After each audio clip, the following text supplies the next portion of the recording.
Started now. First of all, I just want to thank you all so much for taking time from your busy schedule today to join us for this webinar. And I especially want to take a moment to thank the staff at ISPU who helped put this together, our supporters, and the panelists who I will introduce in a moment. My name is Sahar Salad, and I'm the current Director of Research for the Institute for Social Policy and Understanding. ISPU is a nonpartisan research and education organization. Our mission is to provide objective research and education about Americans who are Muslim to support well-informed dialogue and decision-making. I'm also an associate professor of sociology at Simmons University and have served as chair of the department. My research centers on the racialized surveillance of Muslims in the United States, as well as in the United States, as well as globally. So I have two books that I have published on the experiences that Muslims are having with surveillance. In recent years, Muslim individuals, businesses, and nonprofits have reported facing potential discriminatory practices at some of the nation's largest banks and financial institutions. Rather than an isolated problem, these experiences can be found in different regions across the country. While we already had a webinar, which we're happy to share with you, on our data on banking while Muslim, today, as a result of the ongoing crisis in Gaza, we are seeing the implications domestically as a result of the many counterterrorism laws and policies that have been in place since 9/11. More specifically, a bill, HR 6408, which passed the House and is now sitting in the Senate, is one that we're here today to talk about. This bill would essentially strip nonprofits of their tax-exempt status if the government determines that the organization provided quote-unquote material support for terrorist activities. Today, we are going to talk about this bill and the threats to Muslim nonprofits, NGOs, and charitable organizations. Before we do that, I want to just touch on some of our findings from the 2022 American Muslim poll, where we asked Muslim questions about Muslim experiences while banking. So you can see here, the poll consisted of a nationally representative sample of American Muslims, Jewish Americans, as well as the general public. And what we found in this poll regarding Muslims and banking, it was that Muslims overwhelmingly were experiencing discriminatory practices while banking. So what were some of the challenges that Muslims faced across personal, business, and nonprofit accounts? So I'm just going to go through a couple of slides, and then I'm going to move into the webinar and our guest speakers today. We found that 1/4 of Muslims face challenges while banking compared to other groups. So you see here 27% compared to 14% of Jewish, 11% Catholic, and 12% Protestant. We found that Muslims were more likely than the general public to face challenges with business and nonprofit accounts. So here you can see that Muslims, challenges with business accounts, it was 64% compared to 26%. 62% challenges with nonprofits, and then 93% with personal accounts.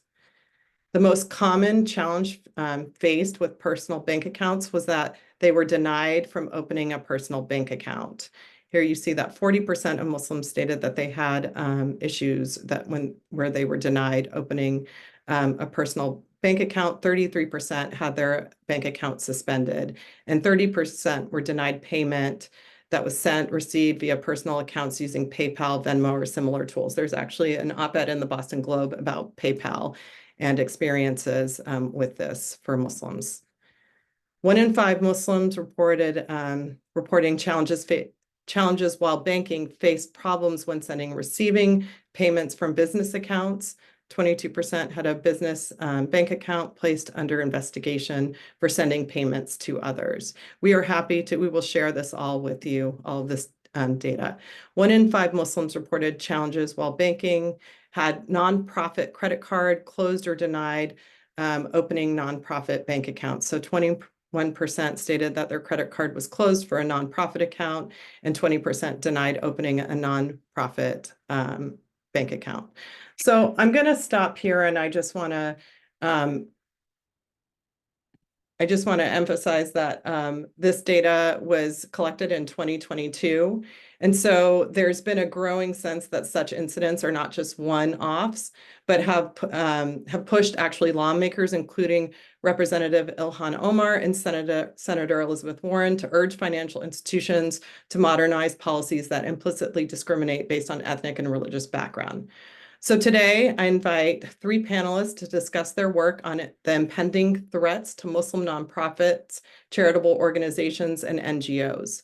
I will first introduce each panelist, and then we'll pose one question for them to answer. After that, I have a series of follow-up questions for them, and then we will open it up to Q&A for the audience. We will end that webinar at 3:30 p.m. So first, I'd like to introduce Dr. Gerald Fitzgerald. He is an affiliated faculty at the Scar School of Policy and Government at George Mason University. Gerald has worked as a consultant for the Religion and Society program at the Aspen Institute, the British Council's Bridging Voices program, and the European Commission's Global Exchange on Religion and Society. His commentary on cultural diplomacy, politics, and religion has been carried by the Associated Press, Religion News Service, and The Conversation, among others. Dr. Fitzgerald is the author of the recent report, Mapping Anti-Muslim Discrimination and Information Manipulation and its Impact on Humanitarian Aid and Development, which he will discuss today. Our next panelist is Robert McCaw. He is the Government Affairs Department Director at the Council on American Islamic Relations, CAIR, the nation's largest Muslim civil rights and advocacy organization. Since 2011, he has overseen CAIR's Muslim civic engagement and empowerment programs that bring American Muslim community concerns to Congress, the White House, and federal and state agencies. Mr. McCaw also coordinates CAIR's national and state election activities, including Get Out the Vote campaigns and election surveys. Since 2015, he has served as the U.S. Council of Muslim Organizations Steering Committee Chairman for the National Muslim Advocacy Day on Capitol Hill. He is also responsible for encouraging Muslim participation in networks and coalitions that promote justice and mutual understanding. Mr. McCaw holds a master's degree in political science and a certificate in public affairs from the University of Florida, Gainesville. Finally, we have Kia Hamadanchi, is a senior policy counsel at the ACLU. Before joining the ACLU, Kia worked at the P Street Project and the Congressional Progressive Caucus Center. He has also served as an oversight counsel on the House Education and Labor Committee and as a staff member in the U.S. Senate under Senator Tom Harkin and Senator Sherrod Brown. He received his bachelor's in law degrees from the University of Michigan. So welcome to all of these panelists. So we will start with Dr. Fitzgerald. Can you please describe what you wrote about in your report on how non-state actors promote misinformation about Muslim charitable organizations and NGOs? Who is pushing bad legislation based on misinformation, and what is their ultimate goal? Thank you. Thank you for this question, Sahar, and I appreciate the opportunity to speak about my research with you today. So there's a range of different actors and entities that are pushing this disinformation. Let me just quickly share my screen. They include dark PR firms, self-described activist think tanks, far-right foreign policy incubators, NGO watchdogs, and a small subset of academics that are engaged in what we know as the countering violent extremism or counter-extremism spaces. And these actors are involved in attempting to connect basically American Muslim-led humanitarian relief organizations with extremism and even terrorism. So the 5 US-based organizations that we identified as being primarily responsible for these campaigns have focused their efforts on targeting the 2 largest American Muslim charities, Islamic Relief USA and Helping Hand for Relief and Development. But frankly, they're not particularly discriminating about who they target, right? In other words, any relatively prominent US Muslim-led charity is at risk and has been attacked. So the manipulated content that they produce is rife with fallacious logic, bad faith, rhetorical sleights of hand. And in the report, in section 3 of the report, we sort of go through about a dozen of them and give examples of each and how they do it. But you know, the three top ones on the list here are ones that like go through the entire sort of corpus of material that they produce. Conspiratorial thinking, guilt by association narratives, cherry picking data. So yeah, as I mentioned, or section 3 in the report is designed to provide sort of a roadmap to debunk this particular genre of manipulated information, and provides examples of each. So if people want to look more at that, they can find it in the report. So this slide here outlines a general roadmap that's used in these campaigns. It comes from a data leak that revealed the role played by the UAE in a smear campaign that targeted hundreds of prominent Muslims in Europe and North America, and was reported on by David Kirkpatrick in the New Yorker last spring. The same campaign also targeted Islamic Relief. So, you know, this is actually quotes taken from a proposal made by a Swiss investigative firm as to what they would do to target organizations, right? So the first three are sort of media related, right? Launch massive negative articles, inform journalists about the targets, activate a network of trusted journalists. And then, you know, something that's actually, you know, quite key in this creating a cycle of misinformation is to either create negative Wikipedia pages or selectively edit them to provide a negative slant on targeted organizations. And then what from a banking while Muslim perspective, what might be particularly interesting is sort of that there's a direct effort made to alert banking compliance databases and watchdogs, and discreetly notifying them of sort of the corpus of material they've already produced, or the cycle of misinformation that's already out there.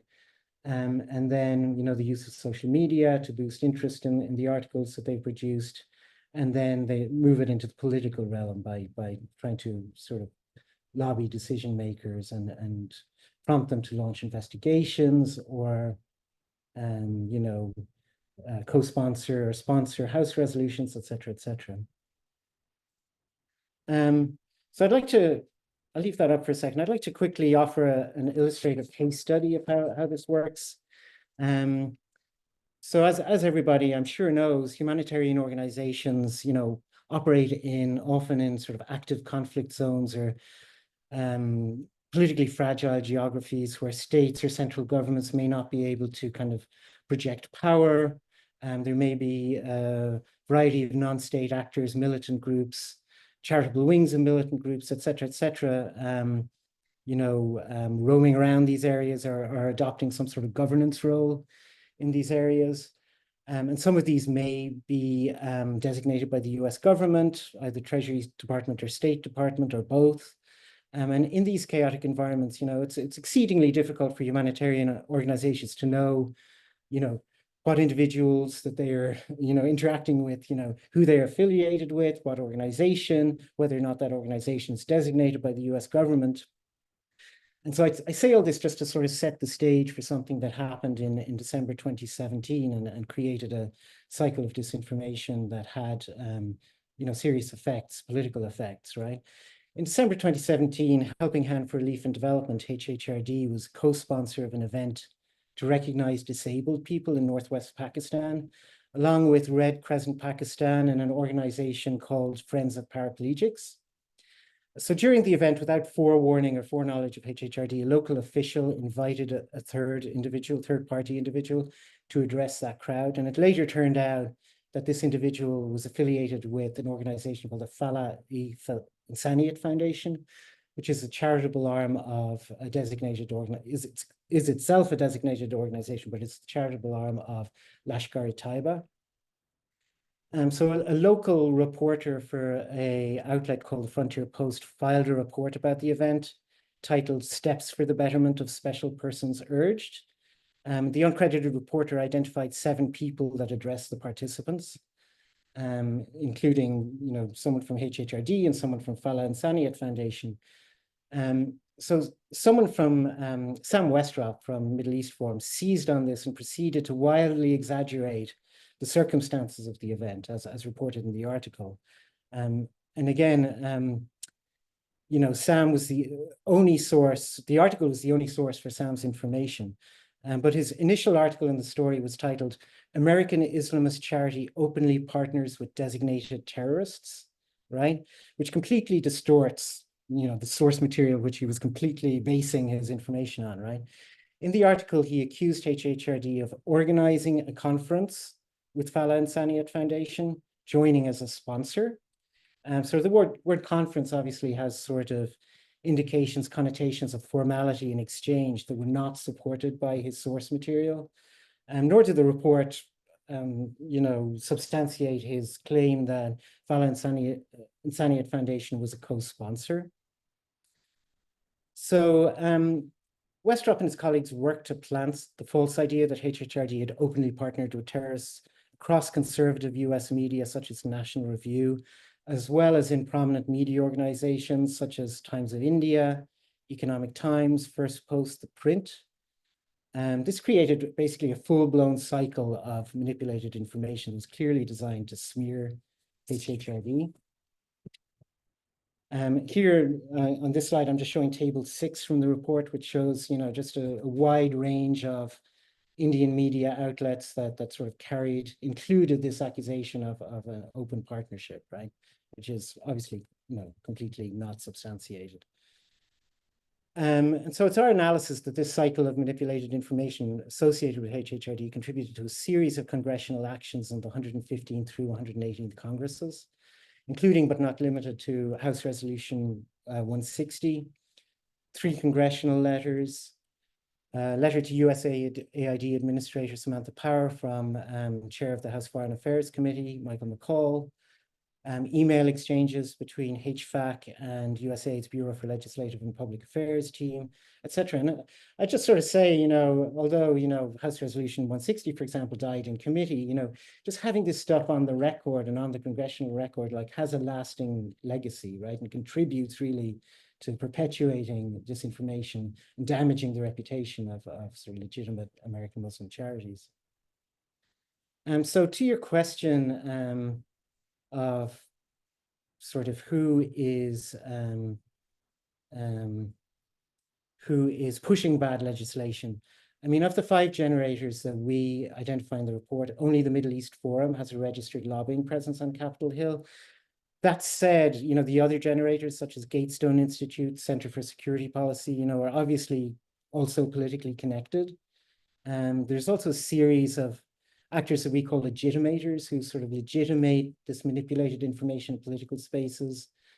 So for examples would be the Foundation for Defense of Democracies, the Endowment for Middle East Truth, American Islamic Forum for Democracy, Hudson Institute. And then, obviously there's also a funding network involved that we talk about in Chapter 5, Section 5 of the report, which includes family and private foundations, national DAF providers. These are funds that can be sort of distributed by benefactors to the network who are creating organizations that are creating this information. And finally, communal funds. So, if you're interested in specifically who the individuals and who the organizations are, we talk about all of that in the report. In terms of their ultimate goal, I mean, we sort of hesitate to kind of attribute intent, and our attempts to do so are somewhat speculative. But I just present a number of sort of well-known quotes that have come out of the Middle East Forum. Daniel Pipes in 2001 said that the presence and increased stature and affluence and enfranchisement of American Muslims will present true dangers to American Jews. And more recently, in an article called The Economics of American Islam, Sam Westrop said, "It's not particularly surprising that American Islam's most wealthy organizations are predominantly aid charities." So sort of like putting those two together and trying to determine what the operational code is. I mean, I think, we can sort of see that there's a sort of subtext here of what's going on. We've linked to in the report a policy document that we came across, Middle East Forum policy document that lists sort of 7 policy items that were in their policy agenda several years ago. And number 4 on that list was to defund and diminish Islamic relief, right? I mean, Farid Hafez, who's a sociologist currently at Williams College, and who has himself been the target of these smear campaigns, has said, I'll just give a quote he said, because, you know, I think it really gets to the heart of this. There's an important geopolitical dimension.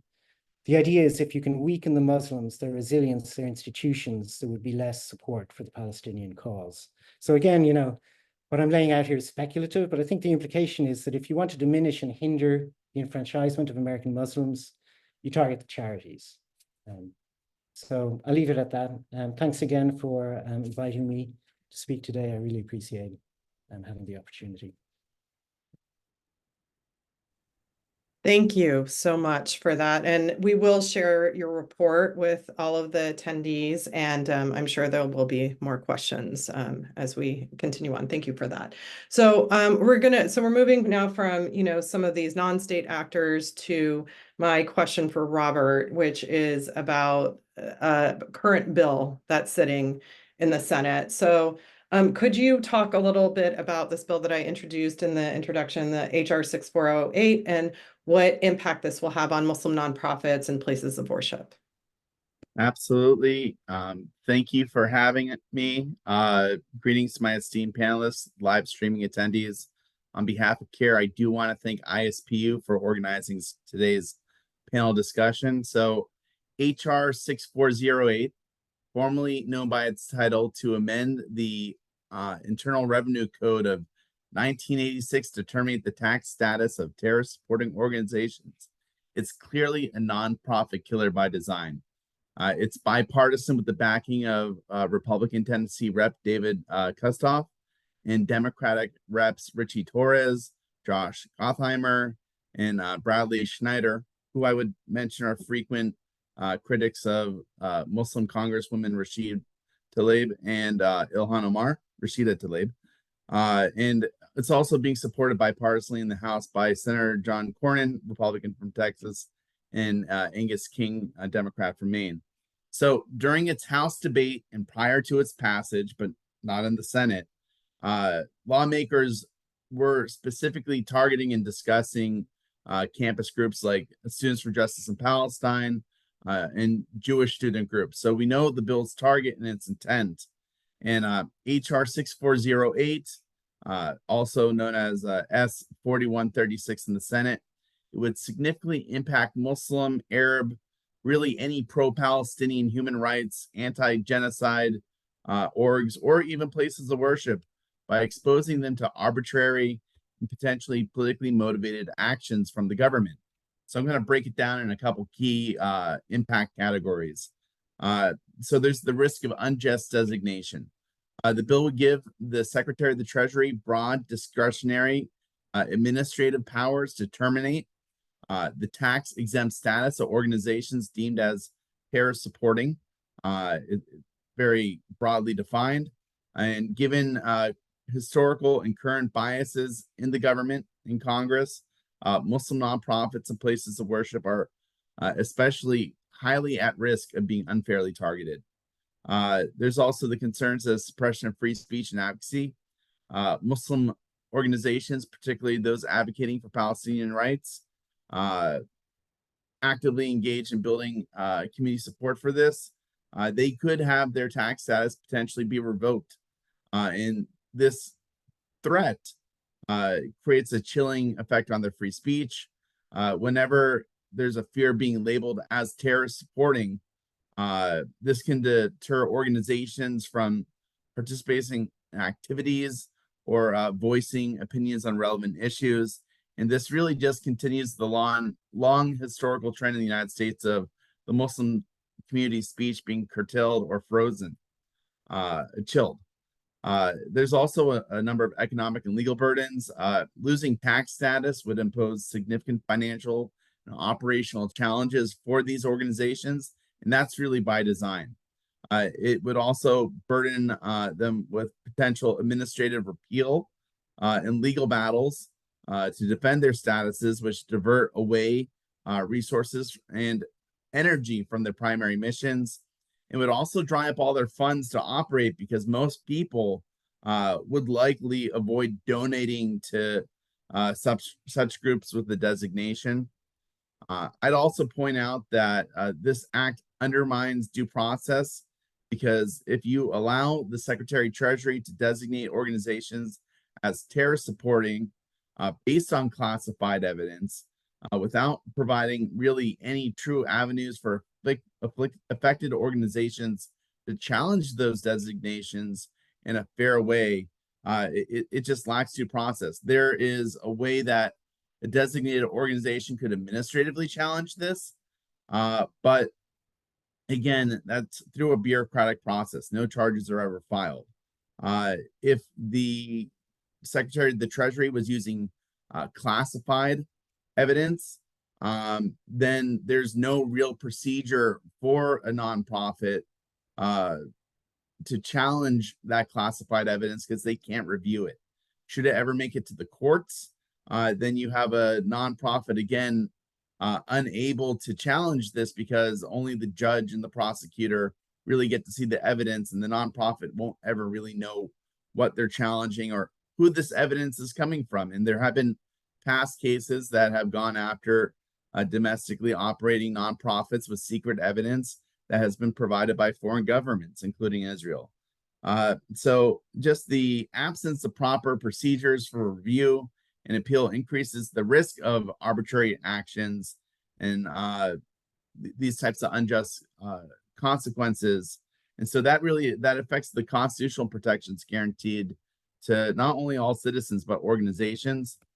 I believe that this act and also the recent actions from the House Oversight Committee and the Committee on Workforce and Education, which have requested suspicious activity reports from the Treasury on 20 nonprofits that banks could have possibly provided, but realistically haven't. This is targeting charities that have been engaged in pro-Palestinian human work, including CARE. This is a modern form of McCarthyism because the McCarthy era's baseless accusations against civil liberty groups was being brought by like fighting communism. And this bill, again, it unjustly labels Muslim, Jewish, Palestinian, Arab, other massive organizations as potentially terrorist supporting without really having any substantive evidence or the ability to at least challenge this in due process.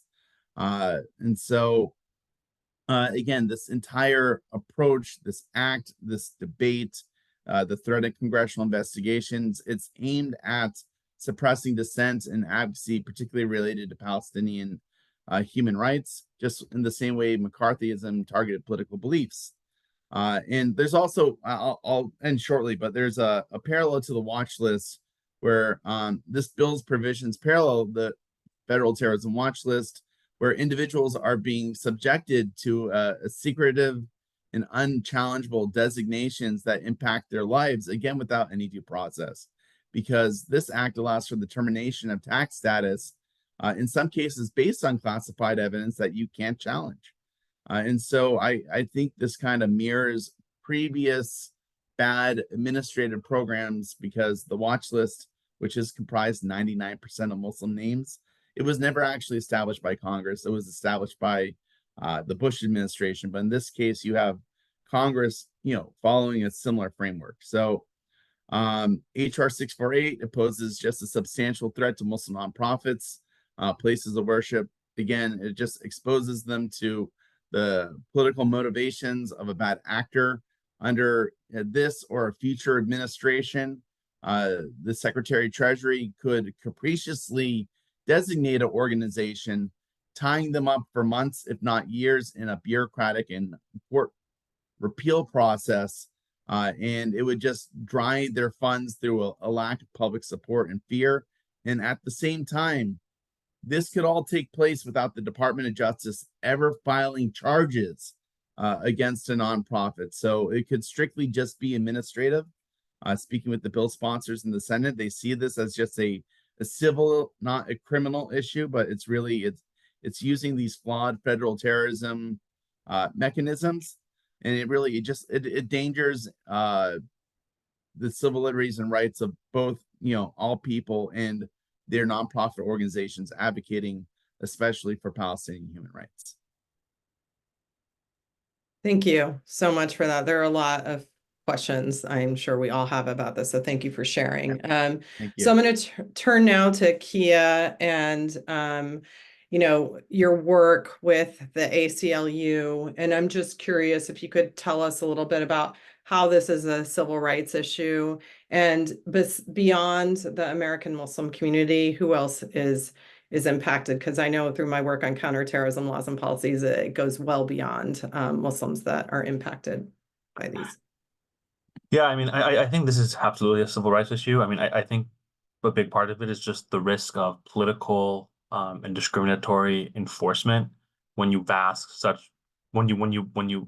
vast discretionary authority in the hands of only the Secretary of Treasury. There are serious due process concerns with the legislation as drafted. For instance, you have no opportunity before a neutral decision maker before your nonprofit status is stripped. And then while the legislation on its face has a cure period, it is entirely at the discretion of the Secretary of Treasury whether or not they want to accept whatever evidence you provide against such a designation. There's no requirement that they have to disclose the evidence against you. So you could be left to try to disprove such designation, being left entirely in the dark as to the nature of the allegations.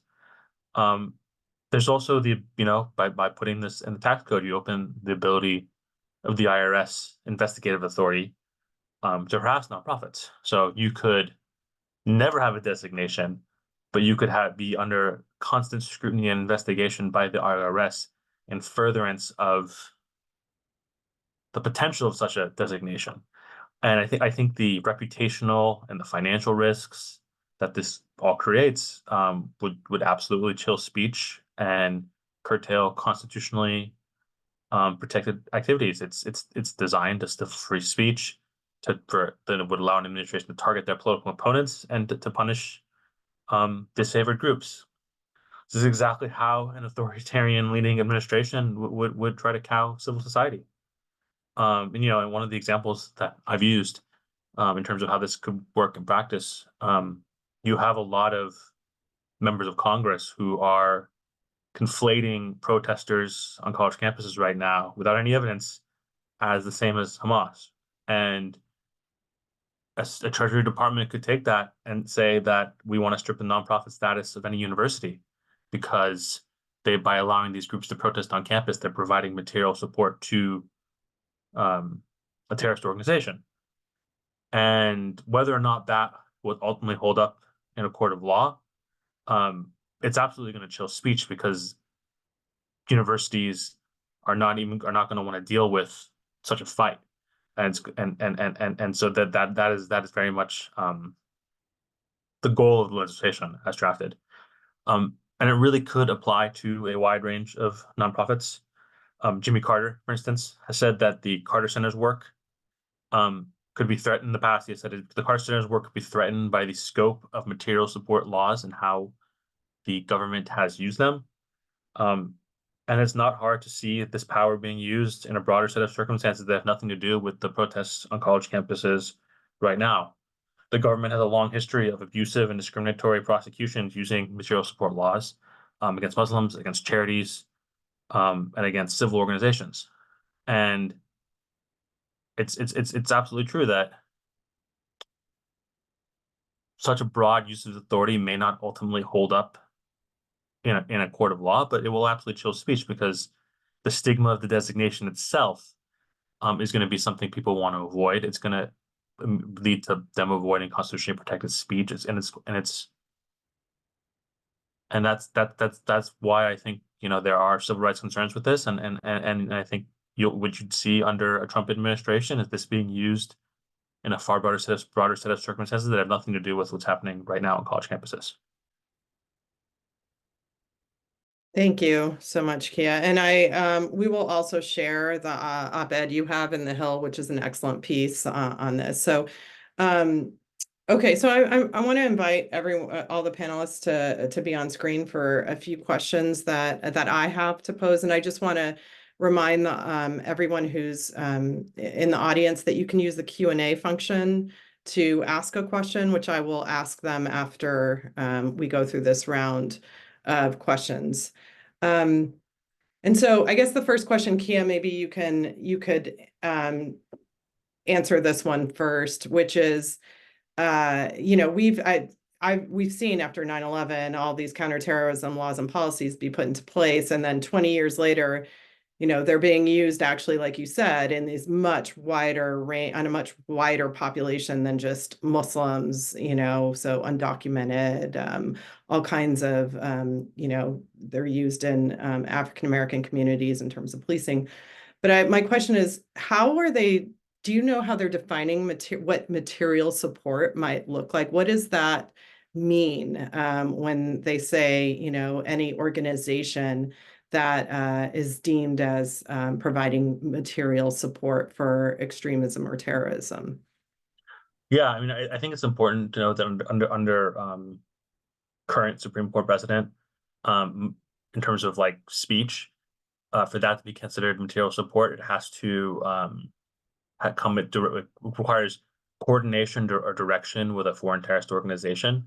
I note this because some of the sponsors of the bill have said to me that there's evidence in the House record of organizations who are operating on college campuses who are providing material support to terrorist groups, and that is fundamentally just false based on current precedent.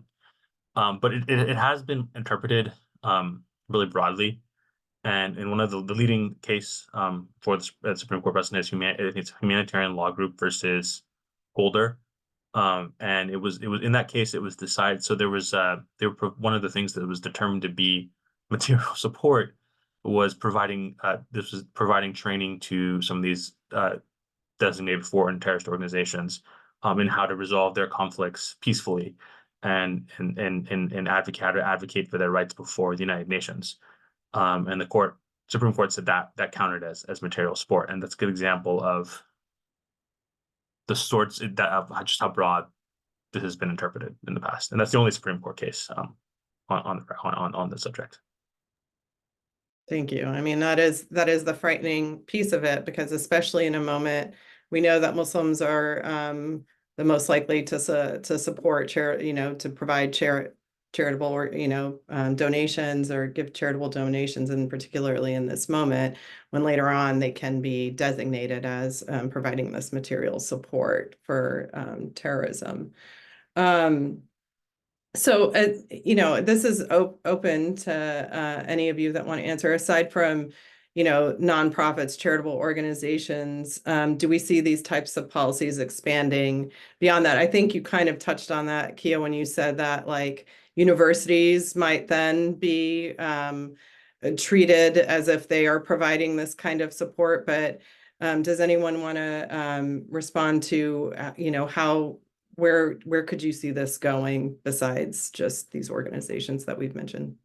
Yeah, I think that just recently, like 2 weeks ago, the House Oversight Committee and the House Committee on Workforce and Education, they wrote a letter to the Department of Treasury asking for any bank filed suspicious activity reports on Muslim, Jewish, other charitable organizations.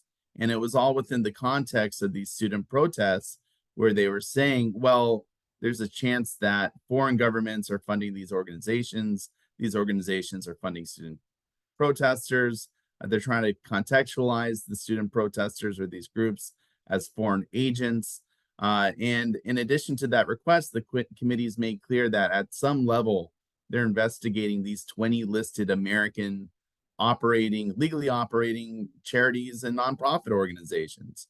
And so, there, and CARE was included, our only crime is that we've legally advocated for Palestinian human rights and opposed genocide. And some, not all, have been reached out to as non-profit organizations to provide advocacy or legal services for students that are being brutally arrested or shut down by the police. And so I think that this is a really great example of, other ways in which, if not this law, there's other, state scrutiny and, attempts to shut down the activities of these nonprofits, either through silencing them or maybe other legal means.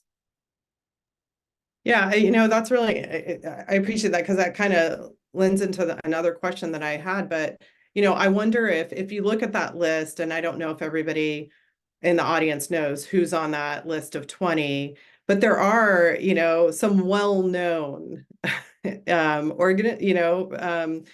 charitable organizations on there. And so I just curious, who are not Muslim, like I believe if I'm correct, the Bill and Melinda Gates Foundation is one that was listed. Correct. And I'm just curious if you think that listing that organization there would in any way take away from this accusation, or how will that work with organizations like that? I know the Muslim organizations, charitable organizations, as Dr. Fitzgerald's report clearly shows, have been under scrutiny. Just curious if I could follow up on that, if you have any thoughts on why they've listed this wide range of organizations.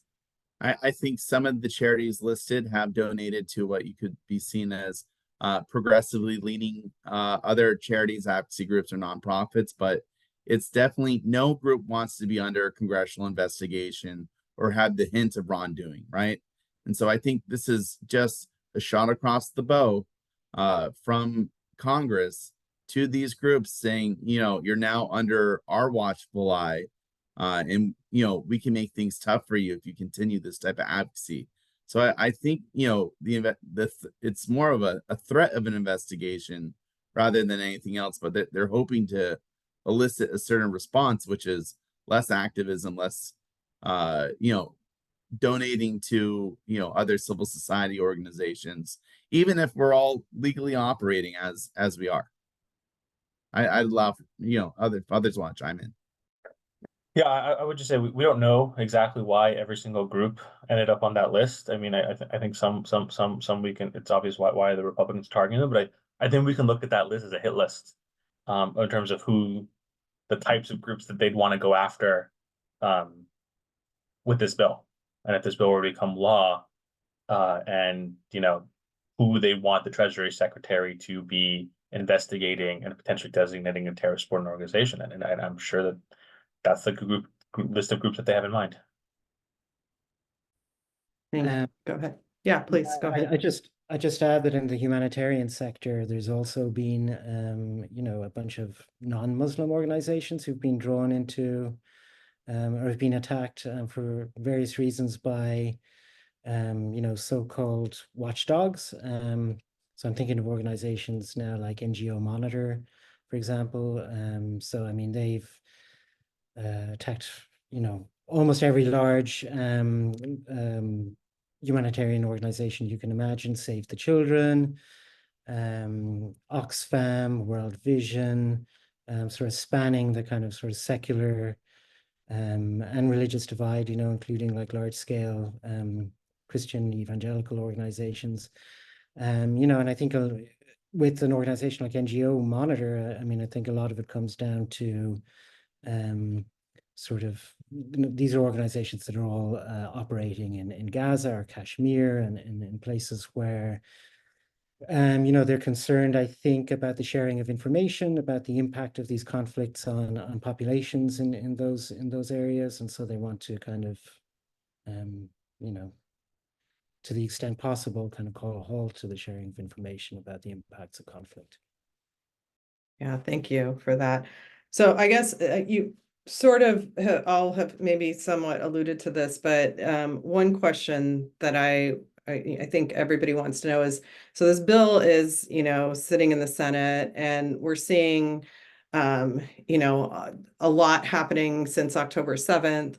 And what happens if we see a shift in who's in the White House and who's, who the majority is in the Senate and the House? I just want, to ask you all, what are the implications of if Biden is not in the White House, because this is under a Biden administration as well. And we're seeing, you know, all the stuff happening right now. So could you all speak a little bit to, could things get worse? You know, I'm always the pessimist. Things can always get worse. I don't think we have to necessarily wait for the Trump administration. I think there's plenty enough political bias in the current Biden administration to possibly start going after some of these groups just to signal. But I do know under the Trump administration there were attempts to, you know, either adopt policy or pass legislation, which was being promoted by Senator Ted Cruz, that would designate the Muslim Brotherhood as a terrorism or terrorist organization, but then also a secondary attempt to list domestic affiliates, wrongly so, based on conspiracy theory or other false accusations, as previously brought up by Dr. Fitzgerald. You know, how the Islamophobia network works to target these groups and then, you know, shut down their operations. So there was that intent. It was the State Department, CIA that kind of put the kibosh on it, at least for now. But I think we have the potential for, if we have a Trump administration for 4 years, to see a similar intent, maybe by other means, go after these groups. And I think in this political climate, they would probably have more supporters to do so. So I definitely think that's on the table. And again, you don't have to file charges because that's a higher standard. It could just be through this administrative process, which could severely cripple, if not shut down, a nonprofit. And I would just say, you know, Trump has said that he's going to investigate all his political opponents. He's made a number of comments that he's going to do so. And if you were to hand him such an authority, without the kinds of, with this discretionary authority, something that the Trump administration could run wild with. And that's definitely something I think that not enough Democrats are thinking about in their support for this legislation. And when I talked to one of the lead Dem sponsors in the Senate, I mentioned some of these like scenarios in terms of how this law could be abused, and they were basically like, well, my boss doesn't want it to be used that way, so we can just put a statement in the record that shouldn't happen. And I'm like, well, like, statement in the record doesn't have any kind of legal authority. It's not binding. And I think that not enough people are thinking about giving someone who has authoritarian leaning tendencies this sort of power, and more should be. Thank you. And I think that is the thing that the ways in which it, you know, it is difficult to ask for the evidence that, you know, the state has against you in this case, right? That is very frightening. And then the expansiveness of some of these laws and policies. So I have one last question before I open it up to the rest of the group. And, you know, I'm just wondering, what would you all recommend, each of you? Like Dr. Fitzgerald, you have this, you know, you're really talking about, see, when you talk about Daniel Pipes, I remember Daniel Pipes back when Bush, you know, was president, and, you know, some of the stuff around, you know, campus watch. I mean, it seems like we're coming full circle here, right? So I think we have a wide range of people on this call, from people who are part of Muslim orgs to individuals who donate, have been donating, especially since October 7th. So what are some things that we can do? What advice do you have for people in this moment to sort of resist these policies, or even the non-state actors that you're talking about? So maybe Dr. Fitzgerald, we'll start with you if you would want to respond. Yeah, sure. Well, we've been sort of working on that a little bit, and thinking about sort of what's the best way to disrupt these networks, the networks that are producing this misinformation that then gets acted on.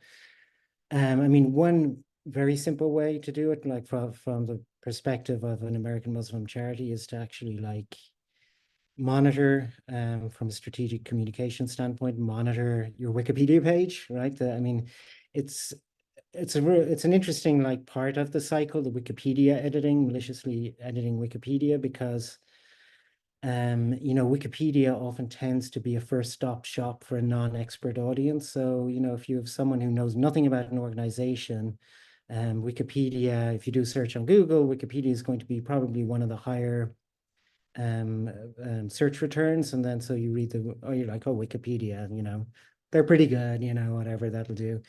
And then you go in and you look, and then somebody has maliciously edited the page to include all this sort of disinformation. So that's like, you know, one way to disrupt it a little bit. But you know, it's complicated, and I think it's complicated to the extent that it requires sort of a multi-pronged approach and attacking it from a variety of perspectives. I mean, the other big problem, legacy problem, and that's continuing, that you're well aware of, I know, is the sort of banking while Muslim problem, and so that the fact that we know that the people who are creating this sort of misinformation, disinformation, are, you know, actively and purposefully targeting banks and presenting the content that they've generated and saying, look at this, you need to you know, flag this organization. You need to flag them in your terrorism database. You need to flag them in, you know, as sort of an organization of particular risk or what have you. And then that obviously leads to sort of financial access challenges. So the question is, you know, how can you bring pressure to bear on WorldCheck or on a London Stock Exchange group that owns WorldCheck to, you know, clean up its database and to, you know, have a sort of more rigorous methodology in terms of the kind of people and organizations that end up being listed in that database. So I don't know, it's a complicated question. It's one I've just personally really just started thinking about. But you know, I'm confident that there are ways, you know, in a civil society space to actually do some positive work and kind of pushing back. Yeah, Robert, I just think 20 years post 9/11, we're hoping we were a little bit more, you know, ready for some of this stuff. So what are your thoughts? Yeah, I think we are a little bit more ready. You know, from the nonprofit and civil society thing, we have the institutions, especially on the Muslim side, and now the connections with other civil rights, advocacy, human rights organizations. We're not all siloed. We are working together. We sent 135 national, state, and regional and local organization letter to Congress, in addition to a really great independent ACLU letter that was sent out to all the Senate offices. And we alerted them that this has passed the House. There's an attempt to attach this to the FAA, the Annual Federal Aviation Reauthorization Act, as an amendment. And we weren't problematizing it. We were just highlighting the problems because these members of Congress thought the bill and this is bipartisan to pass the House, and it's innocuous. And it's not. There's a lot of bad things in it, and so we didn't get an independent vote on it. We didn't get a vote as it being attached as an amendment. And you know, we now have raised a lot of awareness and have a few offices in the Senate, at least, on our side. But now the clock's reset. The National Defense Authorization Act is going to come up in committees just in the next several weeks. It could appear again as an amendment. And so now all our organizations have to respectively communicate with each other and also communicate to Congress that there's a problem, there's a concern. Thankfully, I know in the Muslim community side of things, we've already sent like 11,000 actions on alert to Congress. So we've sent about 30,000 messages to Congress saying this is bad, please pay attention. And we're going to ramp up these efforts. And then finally, I would just say it's going to take a lot of grassroots organizing to make sure that this doesn't come up again and again and again till we get to the point where Congress understands this is just, it's a dead end. They shouldn't go there. But that's going to take a lot of advocacy over the summer. We're looking at a congressional August recess campaign, if we can make our way there before this gets attached to anything nasty. And it's going to be a lot of education. But I think we have the institutions. I think we have greater Muslim community civic engagement. I think we're working together better with each other. But That doesn't mean it's defeated. It just means there's a promise of defeating it. Yeah, and I'll just add that I think that we were successful in blocking this in terms of getting attached to FAA. That doesn't mean there won't be as was mentioned, there won't be an attempt to attach to NDAA. And I think it's like we have to continue to reach out to the Senate, we have to reach out to the House, and we have to continue to raise the problems with this legislation. I think one of the problems that happened in the House, this kind of flew under the radar. People didn't really realize it was happening. They didn't have time to mobilize against it. And then a lot of members voted yes because they were like, oh yeah, I don't want terrorists to have nonprofit status, without actually like digging into the details. And one of the things that was successful on the Senate side is we were sent out to send a letter, a bunch of others were able to send out a letter, and we were able to like make pretty clear there are serious problems with this legislation, enough that we were able to, you know, there were senators who were concerned and senators who would have been willing to block it, getting attached to FAA. And I think we have to just continue that effort as things lead into NDA over the next month or two, because that NDA has been basically the last moving vehicle of the year, as far as Congress is concerned. So that's their last chance to attach it to something, and we're gonna have to stay really vigilant and keep telling people this is a problem. Even the senators who are on our side, and we know support us, it's good for them to keep hearing from people, because we want them to know this is really, really problematic and this is really, really bad. And I think that's just the more outreach, the better, on this legislation right now.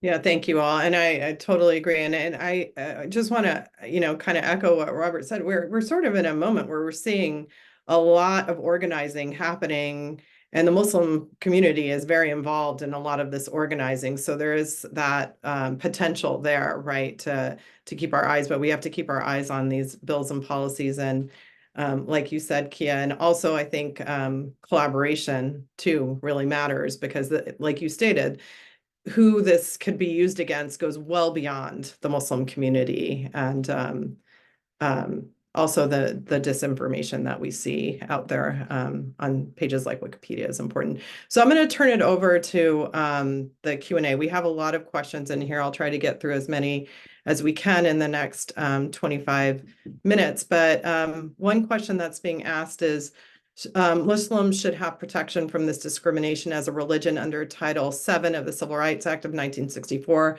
Are discriminatory acts being challenged and reported, particularly from banks? Do we know, does anyone have a response to that?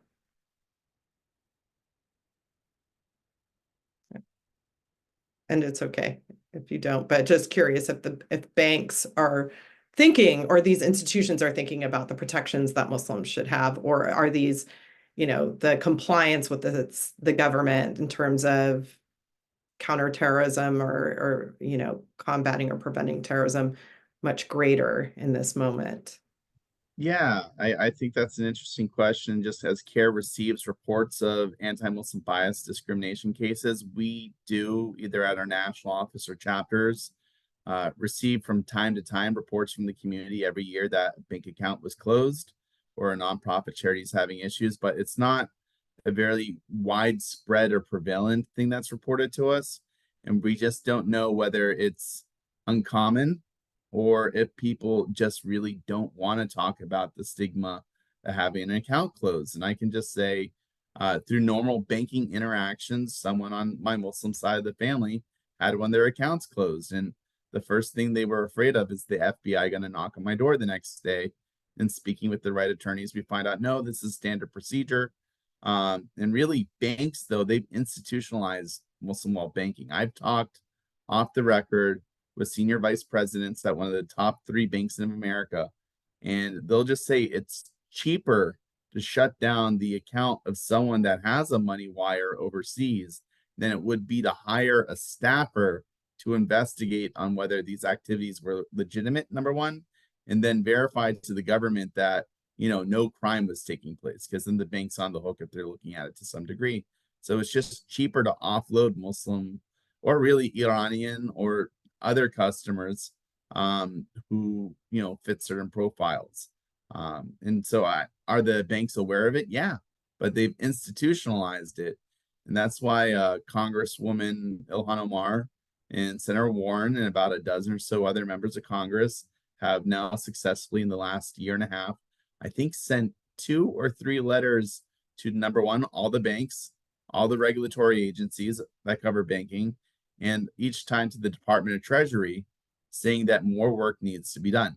And they're consulting with a number of Muslim groups and Arab groups and Iranian American groups. And so we know there's congressional interest in pursuing this, but this has been a long-term issue that I came to care in 2011, and this had been going on even before 9/11. This has been going on for decades. Thank you. Dr. Fitzgerald, did you want to Yeah, add something? I just concur with what Robert said. I mean, I think that the kind of superstructure of anti-money laundering, international sort of legal frameworks is just so punitive for banks to fall afoul of it that they've sort of, my understanding is they've kind of made the decision that you know, it's better to sort of circle the wagons and kind of ditch any customers that might have any sort of, you know, whiff of risk, and deal with any kind of minor blowback that might be a result of that, rather than actually like take substantive action. Yeah, I mean, it's deeply problematic and scary to think about that. Like, that's the way that we're witnessing banks make these decisions in terms of closing accounts and things like that. There's a question from Ibad Wali, Senior Muslim Advisor, the One American Movement, and he asks, how can OAM help you and your org to combat the toxic polarization that is creating this type of dynamic to target Muslim organizations and individuals? We are a nonprofit working to build a more united American culture by eliminating toxic polarization. And so he goes on to say, we believe in that working with bridge building organizations to establish positive norms and behaviors across religious, racial, and political divides build stronger communities. So are there any suggestions or action items for OAM to take away from these findings? And I think that is an important question about bridge building, coming together. Like, what are you seeing? What advice might you have for people who are here and part of these different organizations?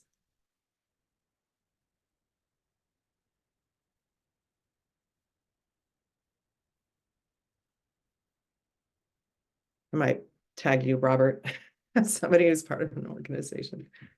Yeah, I'm sorry. It was responding to a text message. Could you just rephrase it slightly? So just in terms of like, you know, we're in a moment and there are a lot of different actually Muslim organizations, and Sure. how do we come together? And there's also a lot of divisiveness as well. So, Well, you yeah. know, so if you could So speak to that. I can definitely kind of answer that. Number one, it's understand what level you're operating on. Are you local, regional, state, national? Find your allies, but don't just box yourself in there.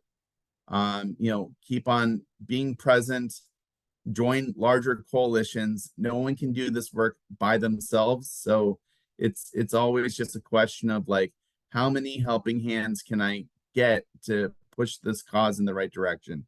Can I get action? And so, you know, I came to care over a decade ago, and I can say that the state of the Muslim, some Arab, other communities, sometimes there's personality conflicts at these organizations where I call them friendly competitors, and they think that they have to, you know, vie for the community's resources when really there's more than enough work that can go around for everyone. And we've had our greatest successes when we figured out how to work together and not compete. So I would just always say, don't see yourself as having to be the only group in the room that's getting it done. Figure out how to forge alliances, get over any you know, personality conflicts, you know, figure out best practices for, you know, forming coalitions with larger groups. And the final thing I would say is, you know, we're in a moment of great focus on our communities, or maybe just in the massive space, but so often other organizations from the African American, Hispanic, Latino, other immigrant groups other groups representing, disadvantaged economic classes of people. They wonder, where are we?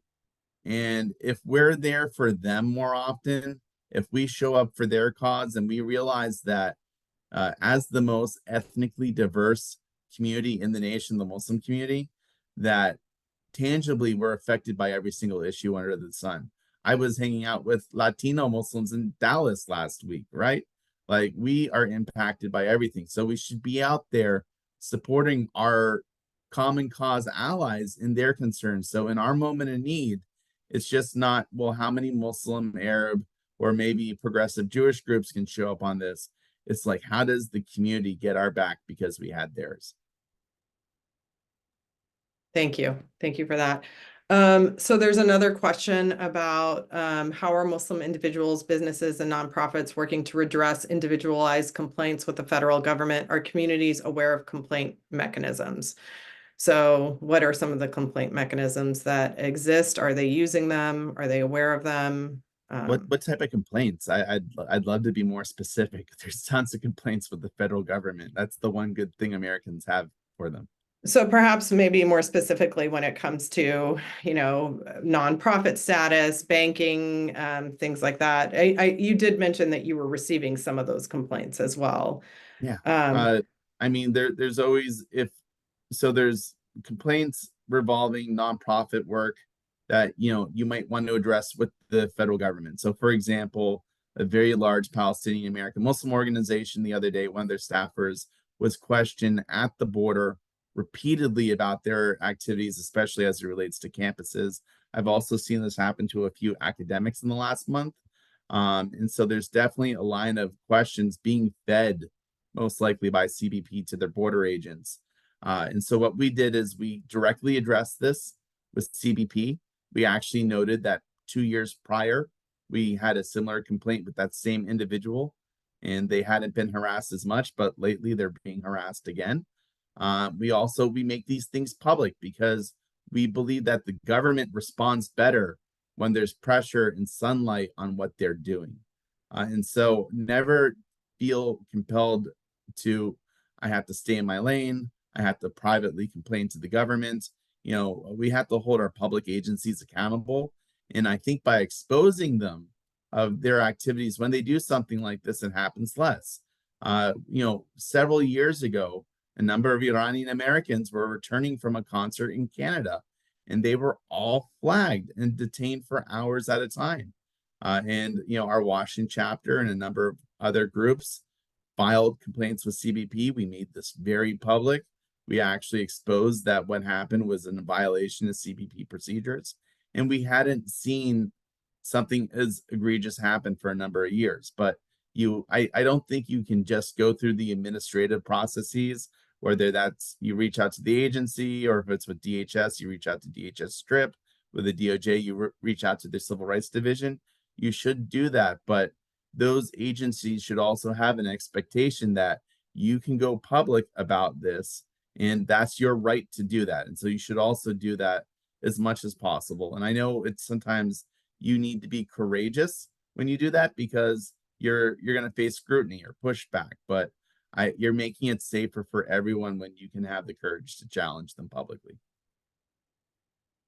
No, I agree. And I think that's, also why that op-ed, Kia, you wrote was really, really, important, because the more public a lot of this stuff is, the more attention it gets and the more comfortable people might feel coming out and speaking about it. So somebody asked a question about being alarmed at the larger Muslim charitable organizations, the reputable ones like Helping Hand and Islamic Relief. And he says he's equally concerned about a secondary risk if any of those organizations are so arbitrarily designated, when well-meaning small Islamic orgs such as mosques contribute to the large organizations as a form of charity. How great the secondary risks by association to smaller Islamic orgs do you think there is? So, while the bigger ones are being targeted, what about the small, charitable organizations that exist across the country that are actually donating to these bigger ones as well? Yeah, I think that's definitely a concern. Essentially, like that there could be a form of basically chain liability. And so once you've designated one organization as a terrorist supporting organization, then you try to go through everyone who's ever donated to that organization and say, well, they donated to them, so they're providing material support to terrorism, and kind of just outward through the entire chain. And I think that's part of what we mean when we say the scope of this is potentially very, very broad. And it could be been used in ways that some of the sponsors have not really even thought about.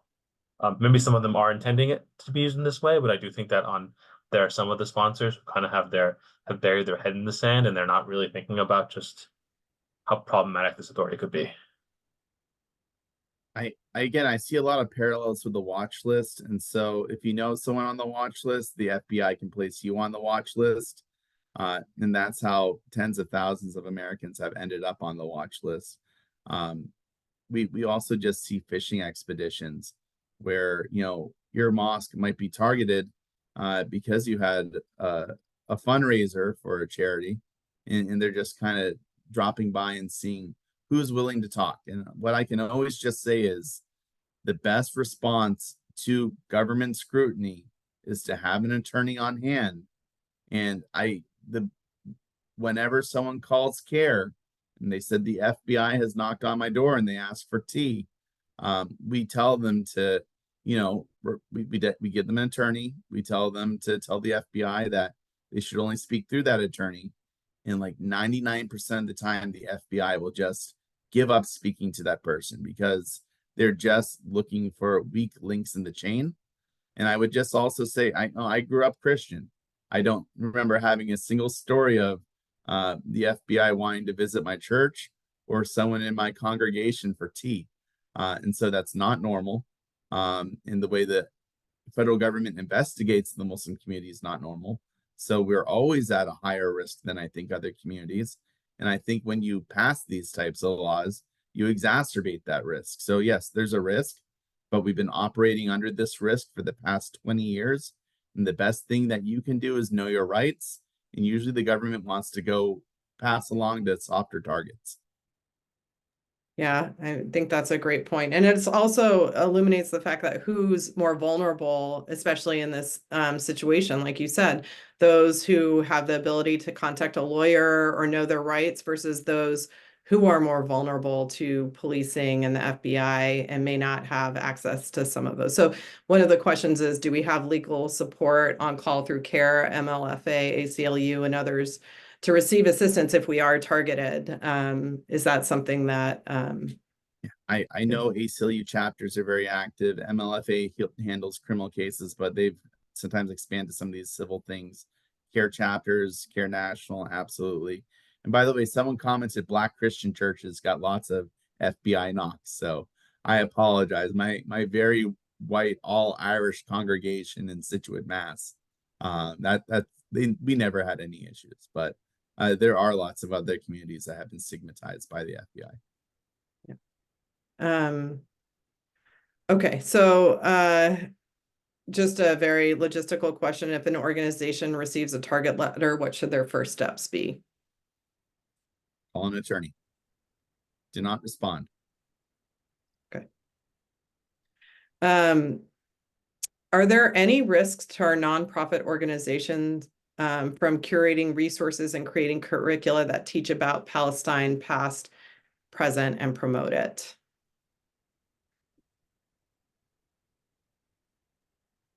So I will say under current precedent, you have that for any kind of like speech to be counted as material support, it requires direct coordination or at the direction of a foreign terrorist organization.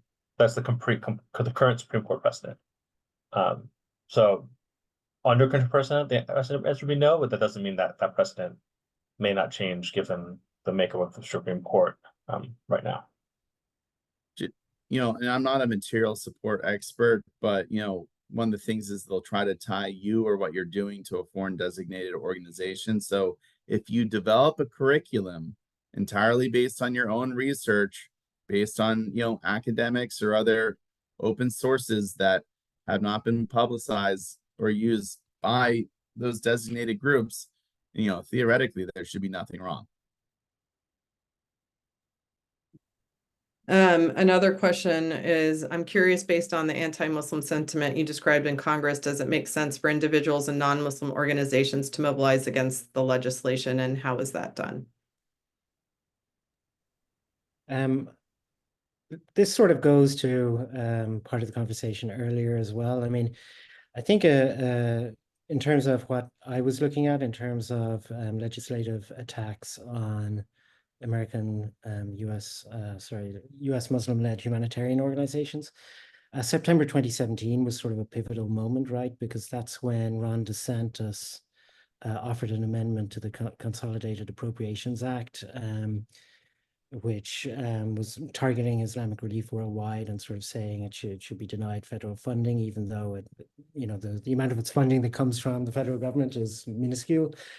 And in response to that, dozens of humanitarian organizations came together sort of as a solidarity group, to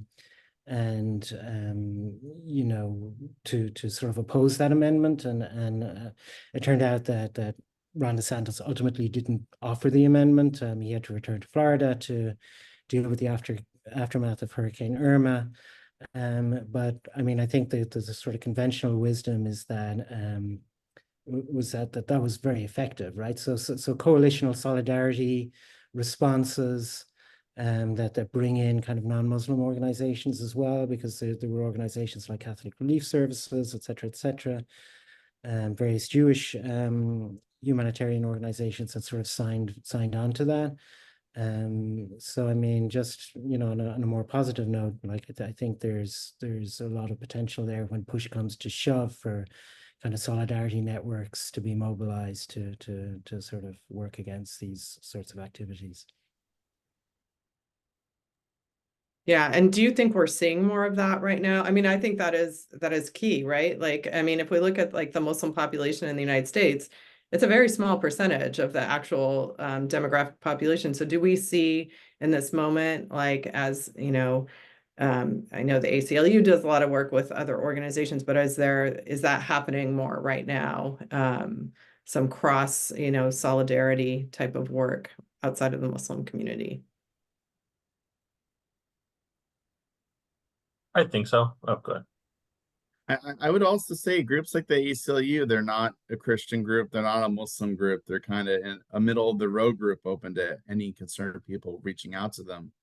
And so, theoretically, they work for the Muslim community as much as anyone else, just kind of, promoting the good work that ACLU has done and recognizing it. But for Muslim groups like CARE, we are actively working to solicit attorneys right now, and they don't have to be Muslim attorneys. We're working with within the Muslim community, but we're reaching out, and any attorney that wants to fill out a form on our website. We're looking for support for college protesters that have been arrested, and again, these aren't just for Muslim protesters. We're looking to help all detained protesters, especially as their court dates are coming up. I think these campus college events really demonstrate just the interest solidarity. And I have seen on campuses Christian, Jewish, and Muslim acts of prayer. And the student protesters are holding the police line so that no one's getting trampled. So I think there's some really inspiring moments coming out of this. Thank you.